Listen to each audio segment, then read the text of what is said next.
हिमाचल राजकीय अध्यापक संघ प्रारंभिक शिक्षा निदेशक द्वारा 1 साल से बैठक के लिए न बुलाए जाने से खफा है। ऐसे में प्रारंभिक शिक्षा निदेशक को 1 माह का अल्टीमेटम दिया है और बैठक के लिए बुलाने की मांग की है।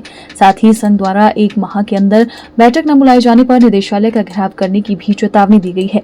शिमला में पत्रकार वार्ता कर हिमाचल राजकीय अध्यापक संघ के प्रदेश अध्यक्ष वीरेंद्र चौहान ने कहा कि पिछले 1 साल से संघ प्रारंभिक शिक्षा निदेशक से बैठक बुलाए जाने की मांग कर रहा है, लेकिन उन्हें अभी तक बैठक के लिए नहीं बुलाया गया है। ऐसे में संघ की ओर से प्रारंभिक शिक्षा निदेशक को 1 माह का अल्टीमेटम दिया गया है। उन्होंने कहा कि 4% डीए तथा लंबित पड़े डीए एरियर और पे स्केल के एरियर भुगतान की मांग भी सरकार से की गई है। साथ ही जेबीटीए, सीएनबी, टीजीटी, लेक्चरर, मुख्याध्यापक, प्रधानाचार्य और उपनिदेशक तक सभी वर्गों की पदोन्नति जल्द करने की मांग भी सरकार से की जा रही है। सोशल मीडिया के माध्यम से कुछ चर्चाएं आप भी देख रहे चली थी और कुछ लोगों ने, हमारे शिक्षक भी परेशान है, उन्होंने बार बार में मजबूर किया कि आप किसी भी मुद्दे पे कुछ नहीं बोल रहे हैं और बड़े संगीन मुद्दे बहुत सारे हमारे आज की डेट में हैं।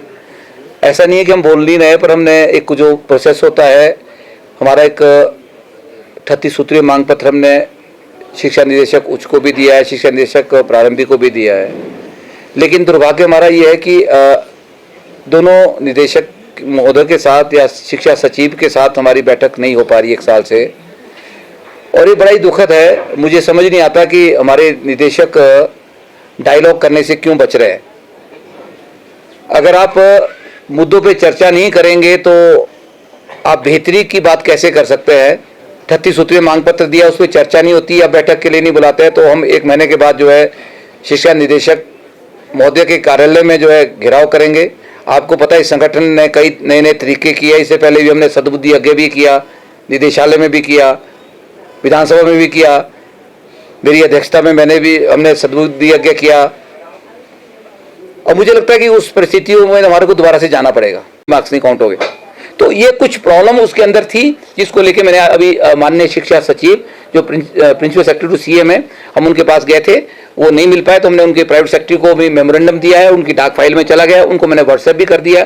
माननीय शिक्षा मंत्री को मैंने व्हाट्सएप कर दिया मेमोरेंडम कि भाई इस लाइन को, इस गतिरोध को, इस जो एक बड़ा भारी एक वंडर बड़ा हो रहा है, इसको रोका जाए।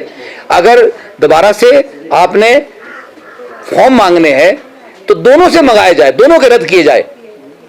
डायरेक्टर एलिमेंट्री अपनी मनमर्जी से 3 लोगों को, 3 प्रिंसिपल्स को भेज रहा है, वो सही हो गए, उसको कैसे आप सही ठहरा सकते? वो पैरामीटर कैसे होगा?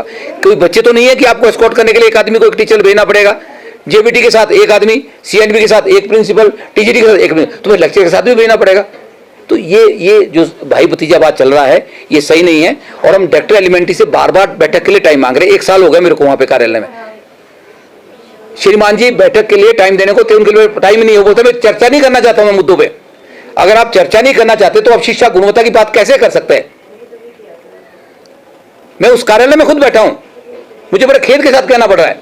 अगर आप चर्चा नहीं कर सकते संगठनों से, इतना बड़ा संगठन जो हिमाचल प्रदेश के सभी कर्मचारियों के लिए आज से नहीं 1957 से लेकर लड़ता है, मुद्दों को रखता है टेबल पे, उसके लिए बात नहीं, आप उससे बात करना चाहते तो आप किससे बात करेंगे? तो आप कितने शिक्षक हितैषी हो सकते हैं, कितने आप शिक्षा गुणवत्ता की बात कर सकते हैं, इससे समझ आ रही है।